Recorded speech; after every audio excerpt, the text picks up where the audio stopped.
যে যোনদিনাখন জেলত সোমাইছোঁ আৰু যোনদিনাখন কাষ্টডি মানে পুলিচ কাষ্টডি জুডিচিয়েল কাষ্টডি দুটা বেলেগ আছে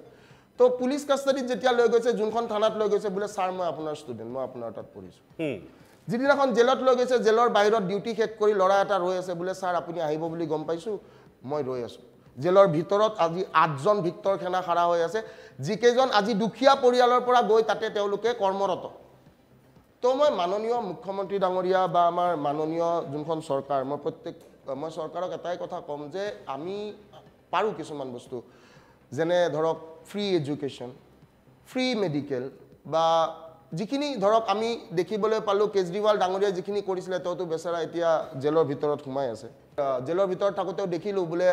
মেডিকেলৰ এতিয়া বস্তুবোৰৰ দাম বঢ়াব বোলে ঔষধৰ দাম বঢ়াব এক্সৰেৰ দাম বঢ়াব MRI দাম বঢ়াব আমি নোৱাৰোঁ জানো আমাৰ অসমখন শুৱনি কৰিবলৈ নোৱাৰোঁ জানো মই তাতে জেলৰ ভিতৰত যেতিয়া গ'লোঁ জেলৰ ভিতৰত মই আলফা পলিটিকেল প্ৰিজনাৰ্ছ লগ পালোঁ মই NDFBৰ পলিটিকেল প্ৰিজনাৰ্ছ লগ পালোঁ আজি NDFBয়ে শান্তি চুক্তিত আহিলে কিন্তু সেই পলিটিকেল প্ৰিজনাৰ্ছখিনি তাতে পচি আছে তো ভাবিবলগীয়া বহুত কথা আছে আজি মই আমাৰ মাননীয় মুখ্যমন্ত্ৰী ডাঙৰীয়াক মই ধন্যবাদ জ্ঞাপন কৰিম এটা কাৰণত যে তেওঁ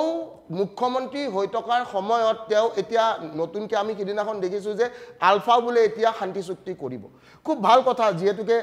কিন্তু শান্তি চুক্তিৰ পিছত সেই পলিটিকেল প্ৰিজনাৰ্ছখিনিৰ কি হ'ব সেইটোতো ভাবিব লাগিছিলে